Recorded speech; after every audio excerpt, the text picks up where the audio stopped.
Fala, mestre, tudo tranquilo? Nessa aula vamos conversar sobre as equações envolvidas para resolver as questões sobre lentes esféricas. Então vamos começar pela equação de Gauss, que a gente já viu, inclusive, para resolver as questões sobre espelhos esféricos. Então, para lentes esféricas, a equação de Gauss serve da mesma forma, desde que as lentes elas respeitem as condições de Gauss, a gente pode utilizar a equação de Gauss para resolver as questões que envolvam lentes esféricas. Então, aquela equaçãozinha básica, 1 sobre a distância focal é igual a 1 sobre a distância da imagem até a lente, mais 1 sobre a distância do objeto até a lente. Então, 1 sobre F é 1 sobre DI mais 1 sobre DO, e a gente aprendeu um macete meio esquisitinho, né, lá na óptica dos espelhos esféricos, que é 1 é fedido, né, mestre? Então, 1 é fedido, é a equação para tu lembrares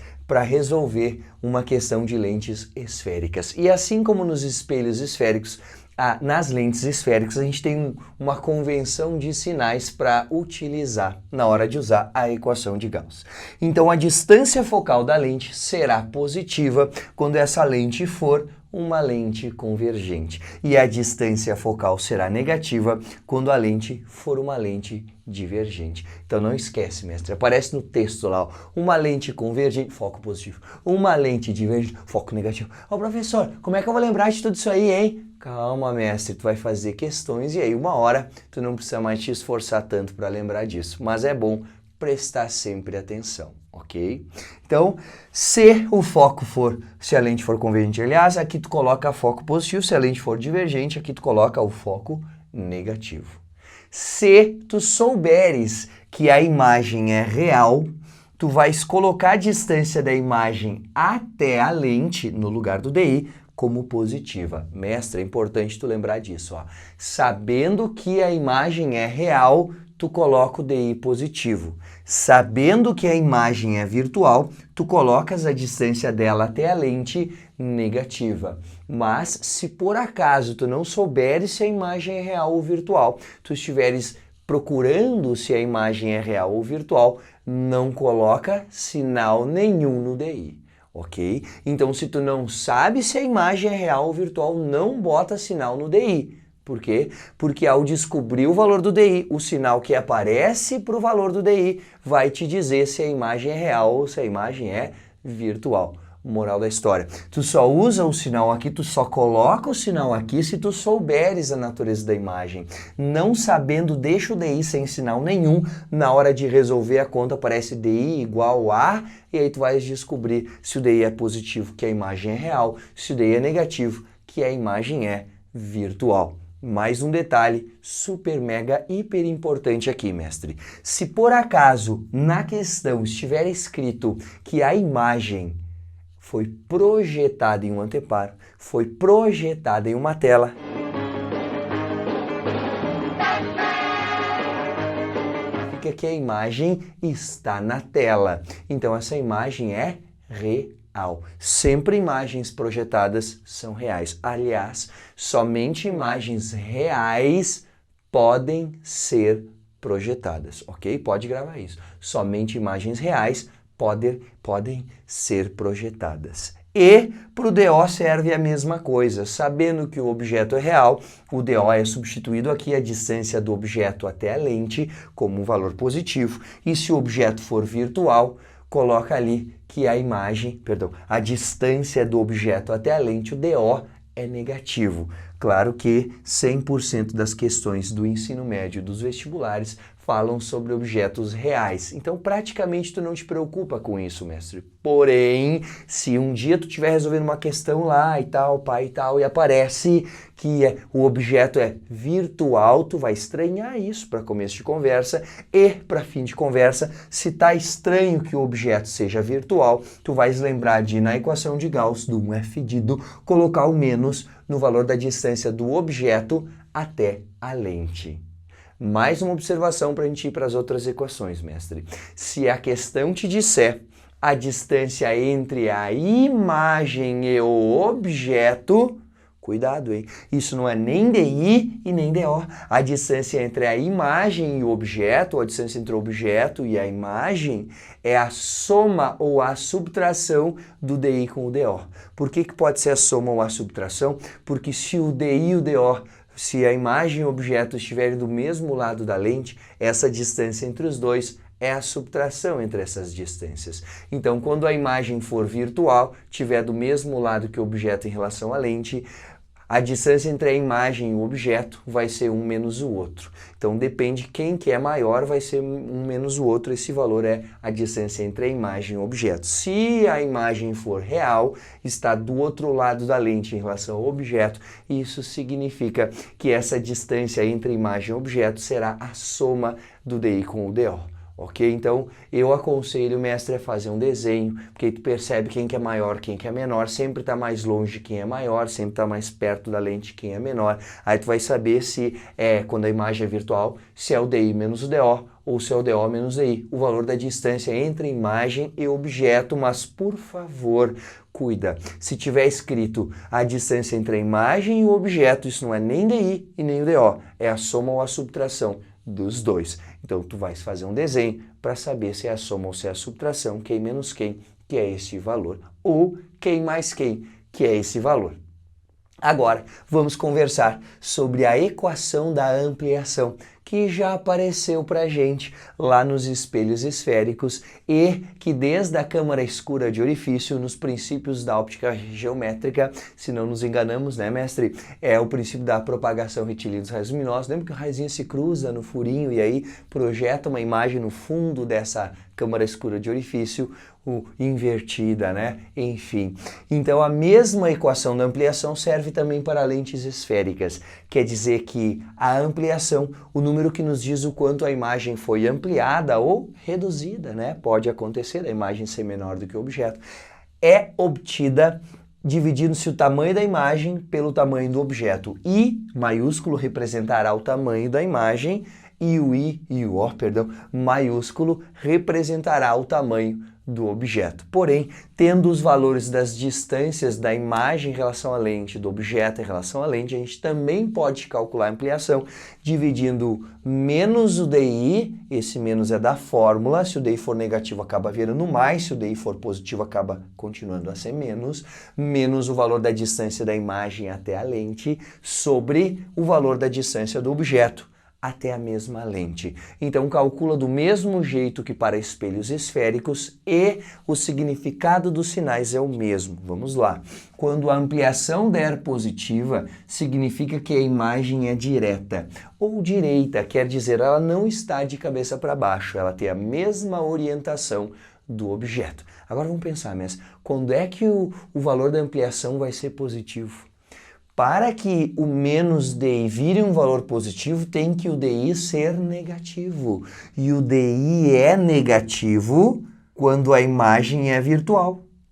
Quer dizer que se o DI é negativo quando a imagem é virtual, a imagem só será direta quando ela for virtual. Então, para que o menos com o menos do DI seja positivo e a imagem seja direta, é necessário que o DI seja negativo e isso se consegue com uma imagem virtual. Portanto, a conclusão lógica que chegamos é que toda imagem virtual será direta, ou toda imagem direta será virtual, no caso tanto dos espelhos esféricos da aula anterior, não sei que aula que era, mas faz tempo, né, mestre? E o sinal negativo, então, da ampliação vai nos dizer que a imagem é invertida. Se deu negativo é porque o DI é positivo, isso significa que a imagem é real, portanto, a mesma conclusão de antes. Sempre que a imagem for projetada, sempre que a imagem for real, essa imagem é invertida. Pronto. Então, sempre que eu tiver uma imagem real, ela é invertida. Mais uma coisa que é importante, mestre, mas a gente acaba percebendo isso sem avaliar o que eu vou mostrar para vocês agora. Quando o módulo da ampliação for maior do que 1, 1,2, aí 3, aí pode ser 4, aí pode ser 5, pode ser 2, pode ser 3, independente do número, sendo maior do que 1, o valor encontrado para o módulo da ampliação, independente se seja positivo ou negativo, mestre, ó, vamos entender o que isso significa. Se eu calculei dividindo o tamanho da imagem pelo tamanho do objeto e deu um valor maior do que 1, significa que o numerador, que é o tamanho da imagem, é maior do que o denominador, que é o tamanho do objeto. Ou seja, quando a ampliação tiver um valor numérico, um módulo maior do que 1, isso significa já que a imagem é maior do que o objeto. Tanto é fácil pensar também que se o DI for maior do que o DO, a imagem está mais longe da lente do que o objeto, e isso significa que ela é maior, porque quem está mais longe é maior. E se o módulo da ampliação for menor do que 1, 0, ou uma fração cujo resultado dê menor do que 1, isso significa que o numerador é menor do que o denominador, essa divisão sempre dá 0, e em consequência disso, já que o numerador é o tamanho da imagem, o denominador é o tamanho do objeto, quando a ampliação tiver um módulo menor do que 1, isso significa que a imagem é menor do que o objeto. E depois a gente conversar sobre a equação da ampliação, a gente pode falar sobre uma equação nova que é útil para as lentes e não se utiliza no caso dos espelhos esféricos, que é a equação da vergência ou convergência em função, por enquanto, da distância focal. A convergência ou a vergência de uma lente esférica é numericamente igual ao inverso da distância focal, ou 1 sobre f. Notem, quanto maior for o foco da lente, mais longe o ponto focal está da lente. Isso significa que os raios convergem para um ponto mais longe, então eles convergem menos, portanto a convergência menor. E se a distância focal for pequena, isso significa que o foco é próximo da lente, e se o foco é próximo da lente, os raios convergem bastante após passarem pela lente. Então a convergência é grande. Quanto maior a distância focal, menor é a convergência. Quanto menor a distância focal, maior é a convergência. E a unidade da convergência é o objeto de estudo agora, mestre. Se eu utilizar o foco em metros, que é a unidade do SI para qualquer distância, a unidade da convergência é 1 sobre o metro ou metro na menos 1. E metro na menos 1 ganha um nome aqui na óptica geométrica, que é dioptria. Então, que nem a gente diz distância da imagem até a lente, mas aqui é um di diferente. É o di de dioptria, que é o metro na menos 1. E, mestre, se tu usa óculos ou usa lente, já pegou a receita do oftalmologista para ir lá na óptica fazer o óculos ou pedir para fabricar o óculos, encomendar, enfim, tu entendeu, né, mestre? Tu viu que tinha um grau ou uma vergência ou uma convergência nessa receita do oftalmologista. E isso é a convergência. O grau da tua lente é a própria convergência ou a vergência dela. E quando essa convergência aparece com um sinal positivo, isso significa que o foco é positivo e a gente já sabe que o foco é positivo na lente convergente. Caso o grau da tua lente seja negativo, significa que a lente do teu óculos ou a tua lente de contato é uma lente divergente, porque se a convergência é negativa é porque o foco é negativo e o foco é negativo na lente divergente. Agora chegou a hora, mestre, de conversarmos sobre a equação dos fabricantes de lentes. Claro que olhando essa equação, mestre, deve dar um pavorzão aí, né? Por quê? Porque é uma equação com vários termos, mas devagarinho, né? Vamos olhando para ela, vamos aprendendo o que cada termo significa e fazendo questões que a utilizem, é mais fácil de memorizá-la. Então vamos lá. Quer dizer que a convergência, que sempre vai ser igual ao inverso da distância focal, também é igual ao índice de refração da lente menos 1, quando essa lente estiver imersa no ar, vezes 1 sobre o raio da primeira face mais 1 sobre o raio da segunda face, sendo então R1 e R2 os raios das faces dessa lente e NL o índice de refração do material que compõe a lente esférica. Lembrando, a equação do jeito que ela está aqui é o que tu mais vai utilizar, mas é só para quando a lente estiver imersa no ar. E lembrando também que os raios de curvatura devem ser colocados com um sinal positivo ou negativo, dependendo se a face é convexa ou côncava. Então a convenção para essa equação é a seguinte: quando a face for convexa, lembra quando é gordinha assim, né? Quando é para fora a curvatura, tu utiliza o raio positivo. Quando a face for côncava, tu utiliza esse raio como negativo. Então lembra, face convexa, raio positivo. Face côncava, raio negativo. Tu pode lembrar, mestre, o seguinte, ó. Quando a lente estiver imersa no ar, tu utiliza ela como está assim, o índice de refração do material da lente sempre é maior do que 1, não é? O menor índice de refração que existe é o do vácuo, e ele vale 1, e a gente considera do ar aproximadamente igual a 1 também. Então, qualquer que seja o material da lente, este valorzinho índice de refração da lente menos 1 vai dar um número positivo, né? Maior do que 0, porque é um número positivo menos 1, só que esse número sempre é o índice de refração da lente maior do que 1. Então, um número maior do que 1 menos 1 dá um número positivo. Pode ser 0, mas não tem problema, mestre, vai ser positivo. Então, esse número aqui é positivo quando a lente está imersa no ar, sempre. Se os raios forem positivos, o foco é positivo e tu tem que lembrar. Positivo e positivo aqui, esse resultado dá positivo, né, mestre? Somando dois números positivos tem que dar positivo. Quer dizer que o número positivo desse parêntese vezes o número positivo desse parêntese dá um foco ou uma convergência positiva. Isso acontece na lente convergente. E eu te pergunto, no ar, mestre, que lente que é convergente é de bordas finas ou de bordas grossas? Isso, a de bordas finas. E as faces da lente de borda fina convergente no ar são convexas. Portanto, os raios são positivos, para o foco dar positivo uma lente no ar, quando as faces forem convexas. Então, numa face convexa, o raio é positivo.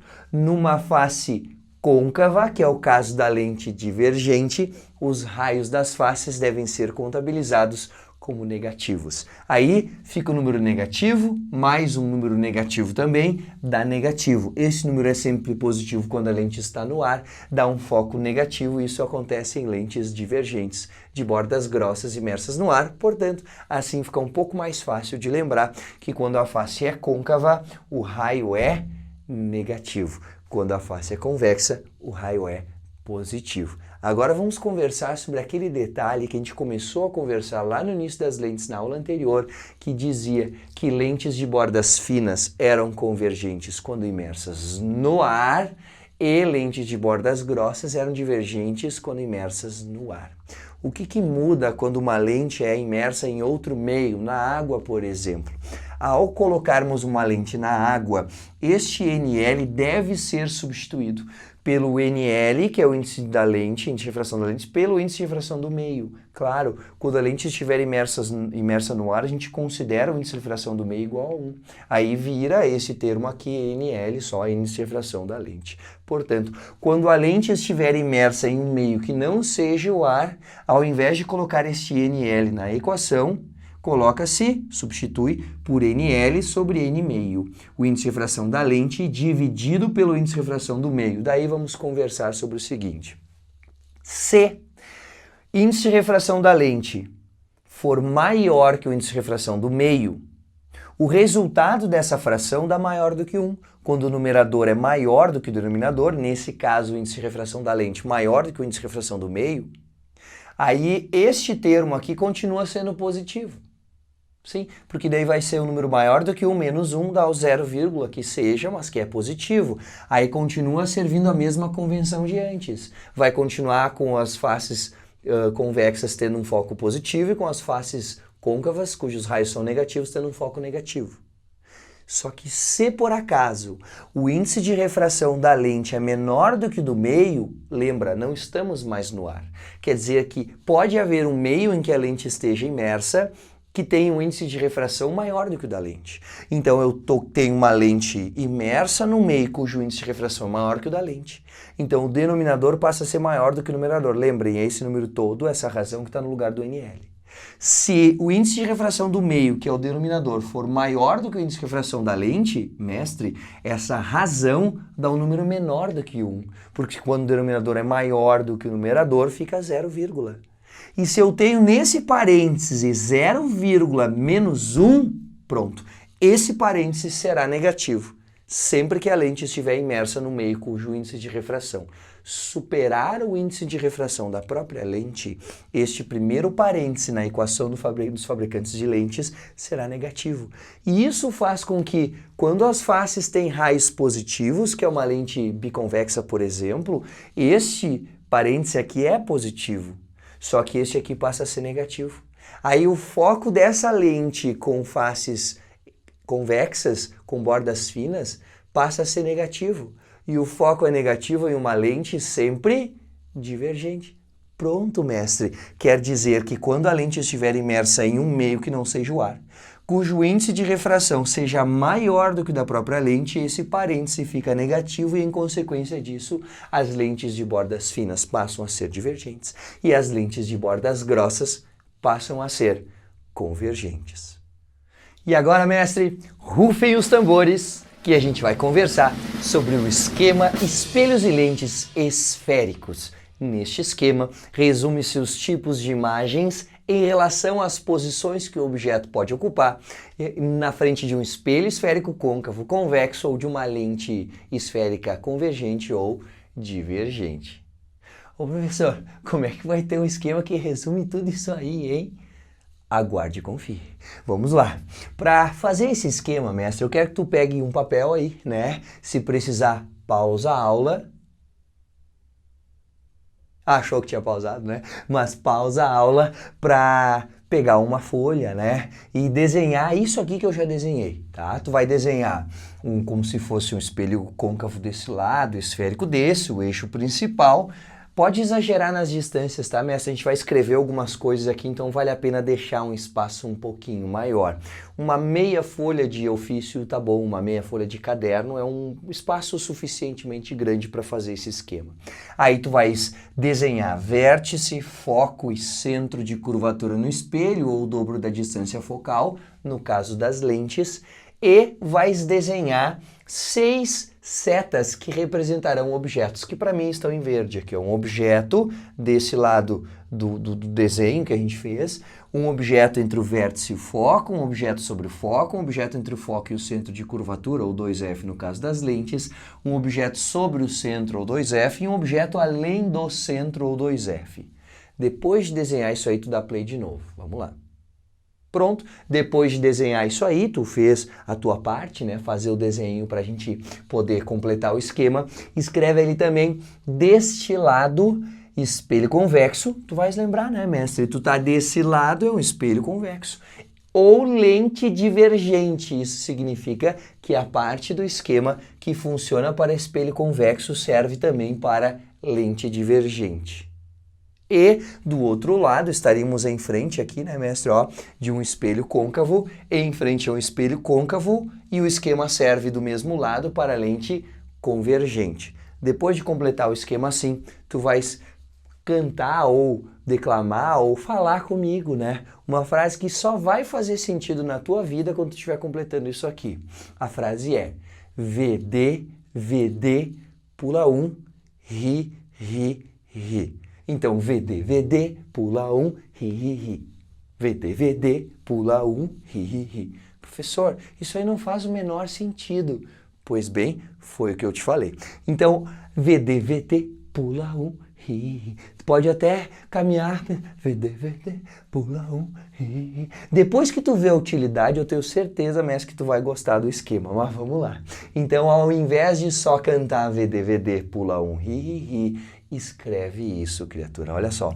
VD, VD, de novo, pula um, significa que tu vai pular um dos objetos. Tu não vai escrever nada aqui. Eu achei que era para escrever pula. Não, tu vai pular, tá? Então, VD, VD, pula um, ri, ri, ri. Isso mesmo. VD, VD, pula um. Depois de fazer isso, a gente vai colocar no que pulou um 2 letras Is. Então escreve ali, ó, I, e embaixo I. Agora, para terminar o esquema, só falta completar onde a imagem vai ser maior e onde a imagem será menor. E para lembrar de como completa o esquema, eu vou fazer uma brincadeira com vocês que pode não ter nada a ver com a peteca aqui de falar sobre espelhos e lentes, mas vai valer a pena pensar na historinha. Tu sabes que para entrar numa festa em horários noturnos, tu precisa ser maior de idade. Então a gente vai olhar para esse esquema e pensar onde será que é a festa.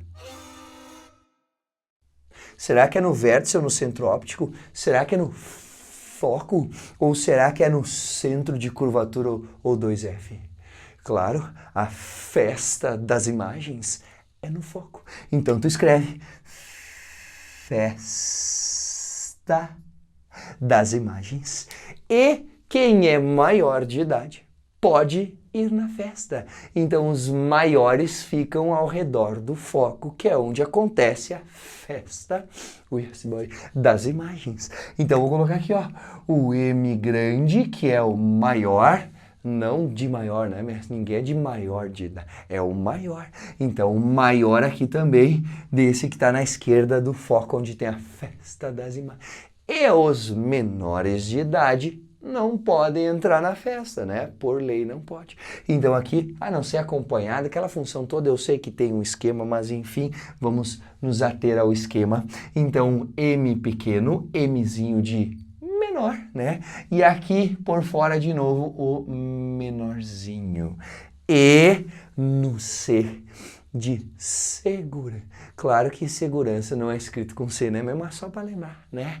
Então, C, no C de segurança, tu vai colocar o igual. Por que o igual aqui, mestre? Porque o segurança fica igual a noite inteira, né? Paradinho na porta ali, não ingere bebidas alcoólicas, fica igual. O resto do povo que está na festa bebe, se transforma, aquela função toda. Então, voltando ao esquema. Depois de escrever VD, pula um, completa com os de maior ao redor do foco, os menores longe do foco, nas extremidades, e no C de segurança, completa com igual. Pronto. A partir de agora é só aproveitar o esquema, porque ele te diz, sendo espelho esférico côncavo ou convexo, sendo lente esférica convergente ou divergente, qual é o tipo de imagem que será gerada dependendo da posição do objeto em relação a estes. Vamos lá?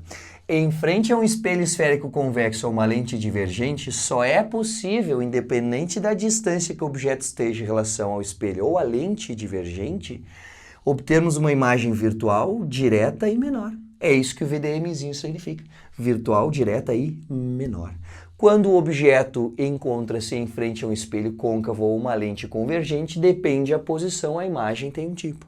Então, quando o objeto estiver entre o foco e o vértice, ou entre o centro óptico, no caso da lente convergente, e o foco, a imagem será virtual, direta e maior do que o objeto. O M grande é maior, o V é virtual, o D é direta. Então, virtual, direta ou direita e maior é a imagem de um objeto que encontra-se entre o vértice e o foco, entre o centro óptico e o foco de uma lente, no caso, convergente. Caso o objeto encontre-se sobre o foco, a imagem é imprópria e projetada no infinito, por isso que tem dois Is. Caso o objeto esteja entre o foco e o centro de curvatura, ou entre o foco e o dobro da distância focal em uma lente convergente, a imagem será real, invertida e maior do que o objeto. Se o objeto estiver entre o centro de curvatura, o centro de curvatura, ou em 2 vezes o foco, o dobro da distância do que a distância focal da lente convergente, a imagem será real, invertida e igual, de mesmo tamanho que o objeto. Caso o objeto esteja além do centro de curvatura ou a uma distância da lente convergente maior do que o dobro do seu foco, mais do que 2F, a imagem será real, invertida e menor do que o objeto. Viu só? Professor, eu não acredito. Com esse esquema eu resolvo as questões que pedem o tipo de imagem dando onde o objeto está em relação ao espelho ou à lente. Sim, mestre, é só usar esse esquema. Então, para saber o tipo de imagem, tu vai fazer essa espinha de peixe aqui, vértice, foco e centro de curvatura, vai escrever espelho convexo ou lente divergente na esquerda, depois do espelho da lente aqui, espelho côncavo ou lente convergente, vai completar VD, VD, pula um, ri, ri, ri. Na festa das imagens que acontece no foco, ficam os maiores ao redor, os menores não podem entrar, ficam longe, no C de segurança ficam os iguais. Última coisa, é só para lembrar, eu sei que tu já sabe disso, mestre, já assistiu às aulas anteriores, somente imagens reais podem ser projetadas, o que significa que, caso a questão te diga que a imagem é projetada, tu já sabe que ou o espelho é côncavo ou é uma lente convergente. E o objeto está além do foco, porque é a única possibilidade de a gente ter imagens reais. Então, se a imagem é projetada, ou a lente é convergente, ou o espelho é côncavo, e necessariamente o objeto encontra-se em uma posição localizada mais afastada do que o foco desse espelho côncavo ou dessa lente convergente. Cuidar quando a questão te diz que a lente é divergente e fala que o objeto encontra-se entre o foco e o vértice dessa lente divergente. Quando é uma lente divergente entre o foco e o centro óptico, melhor dizendo, a imagem não é virtual direta e maior, é só quando é convergente, porque lentes divergentes, assim como espelhos convexos, conjugam apenas imagens virtuais, diretas e menores. Pronto, mestre, nessa aula nós conversamos sobre as equações que são utilizadas tanto nos espelhos esféricos quanto nas lentes convergentes ou divergentes. Conversamos também sobre a equação dos fabricantes de lentes e como que uma lente que é de bordas finas passa a ser divergente, quando que uma lente de bordas grossas passa a ser convergente. E para terminar, eu te passei esse esquema que te ajuda a saber o tipo de imagem para qualquer que seja o tipo de espelho, qualquer tipo de lente, sabendo-se a localização do objeto. Espero que tu tenha gostado, ficado mais empolgado para tentar fazer os testes e, caso tenha alguma dúvida, assiste também a solução de cada um deles e, se por acaso não resolveu, aqui embaixo tem onde tu possa fazer as tuas perguntas. Por enquanto é isso, muito obrigado pela atenção e até a nossa próxima aula.